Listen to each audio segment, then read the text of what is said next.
Voilà, avant de commencer, comme vous le voyez ici, j'ai la GoPro 11 mini qui est en train de filmer, et à côté la GoPro 11 normale qui filme aussi. C'est parce qu'en fait j'ai commencé une série de tests sur la surchauffe de la 11 mini hier. Je pensais que ça irait très vite. En fait j'ai vu plein de trucs qui sont intéressants, donc j'ai relancé une seconde série de tests différente ce matin. Elle n'est pas encore terminée. En fin de vidéo, je vous parlerai des points intéressants à savoir sur la surchauffe de la GoPro 11 mini.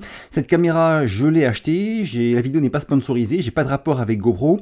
On verra plein de trucs intéressants sur la GoPro 11 mini. Je mets un timecode sous la vidéo pour naviguer de partie en partie, on y va. Alors pour commencer, on parle du prix. Cette GoPro 11 mini est vendue à 350 € quand on prend l'abonnement GoPro et à 500 € sans l'abonnement GoPro. Pour info, 350 € c'est quasiment le prix de la DJI Osmo Action 3 qui vient de sortir et dont j'ai fait un test. Je vous mets son lien sous la vidéo. Donc voilà, on est sur un prix, ben voilà, 350 € avec abonnement GoPro. Quand vous la recevrez, elle arrivera dans la même housse que les GoPro normales, on va dire.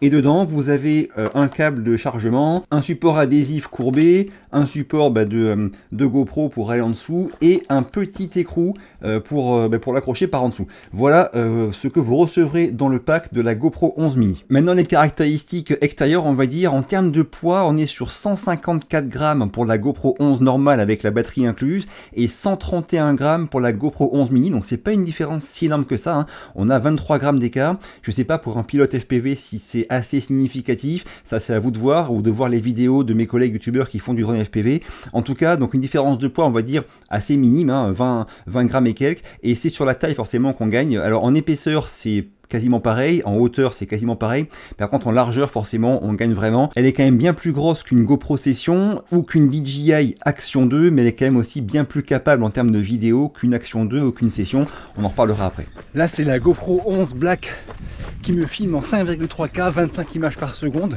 Super View. Et là c'est la GoPro 11 Black Mini qui me filme 5,3K, 25 images par seconde, Super View. Normalement, il n'y a aucune différence entre ces deux images parce que première chose, cette GoPro 11 mini est rigoureusement identique à la GoPro 11 normale pour ce qui est de la vidéo. Et oui, en termes de vidéo, c'est vraiment rigoureusement la même chose entre la GoPro 11 mini et la GoPro 11. Pourquoi? Parce que dedans, on a aussi le même processeur GP2 que la GoPro 11 et le même capteur tout nouveau, format 8/7 dont dispose la GoPro 11. Alors pour ce qui est de la qualité d'image, mon test de la GoPro 11 est tout récent, je vous mets son lien sous la vidéo et vous verrez toutes les images que j'ai faites avec qui sont vraiment sympas. La GoPro 11 mini est capable de la même chose.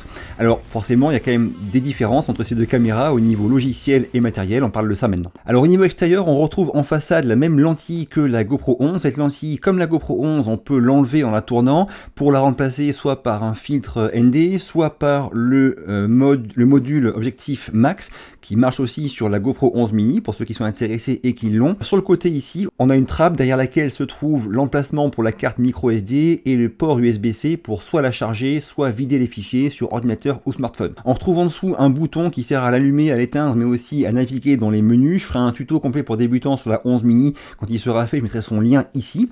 Au-dessus, on retrouve le bouton déclencheur qui sert aussi à valider les différentes choses qu'on choisit dans les menus. Alors GoPro annonce qu'elle a 3 micros, cette 11 mini. Moi, j'en ai vu que 2, un sur l'avant, un sur le dessus. Derrière, on a des grilles ici pour mieux ventiler la caméra et des pattes de fixation qui sont sur la face arrière de la caméra, en plus de celles classiques en dessous. Et sur la gauche, ici, on a un haut-parleur. Je ne sais pas si c'est aussi un micro qui est intégré avec le haut-parleur, mais en tout cas, 3 micros. Donc, on va maintenant comparer un petit peu le son rapidement entre la 11 mini et la GoPro 11. Là, il n'y a pas de vent, hein, c'est que le vent relatif faible de moi qui court. Alors, je vous mets le son ici de la GoPro 11 normale. Et là, je vais passer au son sur la GoPro 11 mini. Comme ça, on pourra comparer un petit peu. Je vais alterner les différences de son et de micro entre ces caméras. Petit point en plus au niveau des micros, cette GoPro 11 mini n'est pas compatible avec le Media Mode ni avec l'adaptateur qu'on avait avant. Donc pour l'instant, a priori, aucune possibilité d'y brancher un micro externe. Courte pause, si la vidéo vous est utile ou agréable, pensez à me le dire en commentaire, à me défoncer le bouton like et à vous abonner, ça m'aide beaucoup. On y retourne. Encore 2 points avant de parler de ses possibilités et de ses limites en vidéo. Premier point, c'est que la télécommande The Remote marche aussi sur la 11 mini. Cette télécommande, j'en ai fait un test dédié, je vous mets son lien aussi sous la vidéo en description. On peut contrôler plusieurs GoPro avec la même télécommande en même temps. Et second point, c'est que pour ce qui est de la batterie, elle est intégrée dans la caméra, donc on ne pourra pas la changer cette batterie. Et cette batterie, elle est vraiment similaire à une batterie enduro et dans mes tests ça se confirme, hein. J'ai filmé par exemple hier 1h10 en 4K 50 images par seconde. En gros, il faut compter autour de 1 heure selon les modes que vous utilisez, ou plus si vous utilisez un mode très très léger. Maintenant, on parle des différences logicielles entre la GoPro 11 mini et la GoPro 11. Alors comme on l'a vu en vidéo, c'est vraiment rigoureusement la même chose, mais il y a des choses qui ont été enlevées sur la GoPro 11 mini. Premier point, c'est qu'elle n'a pas de GPS, aucun GPS sur la GoPro 11 mini. Deuxième point, il n'y a pas le mode hindsight, il n'y a pas non plus la capture programmée, il n'y a pas l'enregistrement en boucle, et surtout, il n'y a pas de mode photo. Aucun mode photo sur cette GoPro 11 mini. Donc d'un côté, ça peut être embêtant pour certains, mais moi, en ce qui me concerne, je vous rappelle que comme je vous en ai parlé dans mon test de la GoPro 11, quand on extrait des photos de vidéo, c'est maintenant des photos qui sont de bonne qualité. Quand on filme avec le format 8/7 en 5,3K, on peut extraire des photos de 24,7 millions de pixels. Quand on n'a pas de filtre ND, du coup, il n'y a aucun flou de bouger. Ça marche vraiment très bien, à tel point que moi, le mode photo, je ne l'utilise plus sur ma GoPro 11. Hop, fini, elle s'éteint, parce que en fait les photos extraites des vidéos me suffisent pour poster sur les réseaux sociaux. Donc voilà, pas de mode photo, est-ce que c'est gênant ou non, c'est à vous de voir. Ça ne vous aura pas échappé, cette GoPro 11 mini n'a pas d'écran ni à l'arrière ni à l'avant, elle a juste un petit écran sur le dessus qui permet quand même de naviguer dans les menus. Alors forcément c'est plus fastidieux, mais ça se fait, on peut changer de mode, on peut régler aussi différentes choses.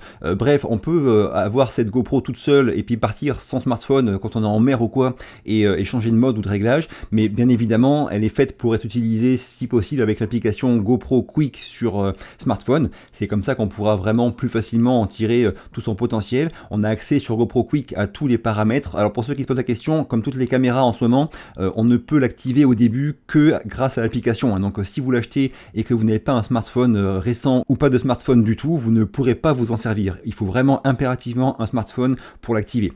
Après, bon, sur le principe, je comprends l'idée et ça me dérange pas d'avoir une caméra plus petite, plus robuste. Les écrans, c'est des points qui sont fragiles sur les caméras en général.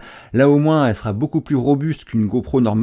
Donc voilà, après l'application, il faut qu'elle marche quoi. Et comme vous le savez, c'est pas forcément le point fort de GoPro. Alors moi sur la GoPro 11, j'avais eu quelques bugs de l'application qui ne se connectaient pas à la GoPro 11. Ça n'a pas été très fréquent et je n'ai plus eu depuis plusieurs semaines. Maintenant ça marche bien, mais j'en ai parlé dans mon test de la GoPro 11. Donc j'espère que ça va continuer comme ça. Pour l'instant, aucun souci à me connecter entre la GoPro 11 mini et mon iPhone 14 sur l'application Quick, enfin 14 Pro. Mais voilà, faut que ça dure. Faut que vraiment, vu qu'on dépend beaucoup plus de l'application, mais il faut que l'application elle marche bien. D'ailleurs, il y a un point qui me gêne beaucoup et dont j'ai parlé dans mon test de la GoPro 11, c'est qu'aujourd'hui, avec l'application Quick, quand on veut prévisualiser ce que filme la caméra, on peut le faire, mais dès qu'on déclenche l'enregistrement, on ne voit plus ce qu'on filme. Ça, c'est vraiment un truc qui sont les seuls à ne pas arriver à faire, et j'aimerais bien que ça arrive, parce que là, sur une caméra comme ça, où on n'a pas d'écran pour avoir de retour, même si on sait que le champ est large, qu'on est en gros bien cadré, j'aimerais bien pouvoir, moi, avoir le retour pour être sûr que c'est bien exposé, que je filme bien ce que je veux filmer, etc. Donc c'est vraiment quelque chose qu'il est important pour moi que GoPro arrive à nous mettre sur l'application Quick. Bon, maintenant on parle du gros dossier surchauffe. Premier point, c'est que la surchauffe, la chauffe en tout cas, c'est normal dans toutes les caméras, hein. Et plus vous prendrez un nombre d'images par seconde élevé et une définition élevée, et plus la caméra va chauffer. Alors la surchauffe et la chauffe, c'est pas la même chose. Qu'une caméra chauffe mais arrive à se ventiler et à continuer à enregistrer, c'est une chose. Mais mon Canon EOS R6 par exemple, lui, en 4K 50, j'ai pas du tout d'autonomie au niveau surchauffe, hein. Je peux pas filmer très longtemps en 4K 50, c'est l'un de ses très gros défauts. Les caméras d'action, elles, c'est encore pire parce qu'elles sont étanches, donc moins bien ventilées. Alors c'est régulièrement un souci, et GoPro c'est parmi les pires en termes de surchauffe, au niveau gestion de la surchauffe, et il y a différents contextes. Alors première chose, si vous utilisez la caméra en vous déplaçant en VTT ou quoi et que de l'air circule autour, ça va forcément améliorer les conditions et la ventilation et donc réduire les risques de surchauffe. Si à l'inverse vous êtes comme moi dans un bureau avec les caméras immobiles et pas d'air qui circule et une température à environ 20-21 degrés, là c'est des conditions qui sont un peu plus compliquées pour la caméra. La GoPro 11 mini, je pensais que le fait qu'elle n'ait pas d'écran et des options en moins, qu'elle ait l'arrière comme ça avec des grilles ventilées, ferait qu'elle aurait une surchauffe, une résistance à la surchauffe bien meilleure que la GoPro 11. C'est pas du tout le cas. Alors pour mes tests, j'ai choisi de les mettre sur le même support comme ça, donc elles sont pas posées sur une table, l'air peut aller partout autour, même si l'air ne circule pas dans la pièce comme sur un vélo bien sûr. J'ai mis aussi les mêmes réglages, donc j'ai coupé le GPS sur la GoPro 11 normale, vu que la 11 mini n'en a pas, pour être on va dire équitable, et après j'ai mis le même réglage en termes de vidéo, j'ai mis du 4K 50 images par seconde, ce qui me semble être une définition appropriée pour un test, parce que moi c'est souvent ce que j'utilise. J'ai mis l'objectif Super View et les mêmes réglages niveau ProTune, et dans ce contexte-là, la GoPro 11 mini a surchauffé et s'est éteinte à cause de la surchauffe au bout de 29 minutes, contre 39 pour la GoPro 11 normale.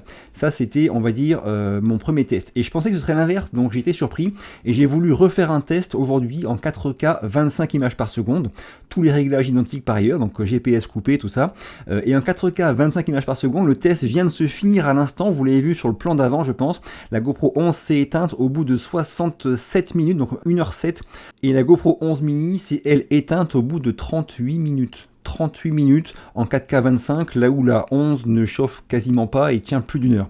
Donc voilà, ça, la surchauffe, sachez-le, quel que soit le mode que vous utiliserez et les conditions extérieures, la GoPro 11 mini sera bien moins résistante à la surchauffe que la GoPro 11 normale. C'est pour moi une grosse surprise, parce que la 11 normale est déjà inférieure à une Osmo Action 3 par exemple sur ce point. Donc si pour vous c'est important de filmer longtemps avec la GoPro 11 mini, ça va être très très compliqué, sauf peut-être avec une définition et un nombre d'images par seconde vraiment très bas et une bonne ventilation par l'air extérieur, mais sinon c'est vraiment un très très gros point faible de la GoPro 11 mini.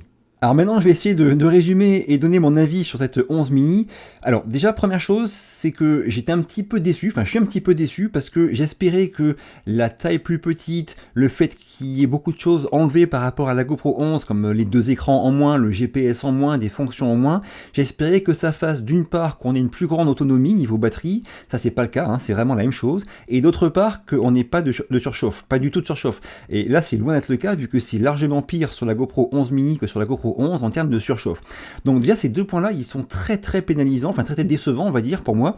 Maintenant, est-ce que vous, le fait d'avoir la fixation à l'arrière et une caméra plus petite, c'est un truc qui vous intéresse? Ça c'est à vous de voir.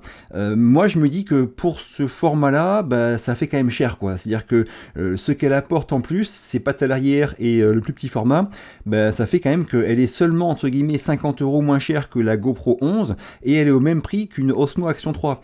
Donc c'est des fonctions, enfin c'est des possibilités, des nouveautés qu'on paye le prix fort je trouve. Après c'est vraiment à vous de voir. Je sais pas si les 20 grammes sont significatifs, 23 grammes d'écart sont significatifs pour un pilote FPV. Moi en tout cas, aujourd'hui, quand je vois des gens sur YouTube qui disent que ça peut être idéal pour une seconde caméra, pour avoir un second point de vue par exemple, je suis quand même très sceptique parce que moi je préfère acheter quelque chose à ce prix-là mais qui fait plus de choses et qui ne surchauffe pas que celle-ci. Maintenant peut-être que sur une course à pied ou sur un parcours en vélo ou quoi, elle sera plus facile à accrocher grâce à la fixation qu'il y a derrière et grâce à sa taille plus réduite. Alors moi je l'ai acheté pour vous la tester, maintenant que je l'ai je vais m'en servir et je vais m'en servir avec plaisir vu que je sais qu'en termes de vidéo elle me plaira autant que la GoPro 11. Mais est-ce que je l'aurais acheté si j'avais pas été youtubeur? Je ne suis pas convaincu parce que franchement je trouve que ses limites et ce qu'elle apporte ne sont pas en adéquation avec le prix auquel elle se vend. En tout cas c'est mon avis pour l'instant, dites-moi vous en commentaire ce que vous en pensez et ce que vous voudriez que je teste sur la GoPro 11 mini. Si ça vous a plu ou été utile, un petit pouce bleu, pensez à vous abonner, ça m'aide beaucoup, il y a plein de vidéos et de tests très sympas qui vont arriver dans les jours à venir. A très vite et d'ici là, bougez-vous purée, bougez-vous. Mais est-ce que je l'aurais acheté si j'avais pas été youtubeur? J'en suis pas convaincu parce que je trouve que quand même... Mais est-ce que je l'aurais acheté si j'avais pas été youtubeur? Mais est-ce que je l'aurais acheté si j'avais pas été youtubeur? J'en suis pas convaincu parce que franchement voilà, je trouve que c'est un prix assez élevé pour des contraintes. Mais est-ce que je l'aurais acheté si j'avais pas été youtubeur? Mais est-ce que je l'aurais acheté si j'avais pas été youtubeur? J'en suis pas convaincu parce que franchement je trouve que ce qu'elle apporte et c'est... Mais est-ce que je l'aurais acheté si je n'avais pas été youtubeur? J'en suis pas Mais est-ce que je l'aurais acheté si j'avais pas été youtubeur? Mais j'en suis pas convaincu parce que franchement ses limites et ce qu'elle apporte ne sont pas forcément justifiés. Mais est-ce que je l'aurais acheté si j'avais pas été... Mais est-ce que je l'aurais acheté si j'avais pas été youtubeur? J'en suis pas convaincu parce que franchement je trouve que ses limites et ce qu'elle apporte ne sont pas en adéquation avec le prix auquel elle se vend.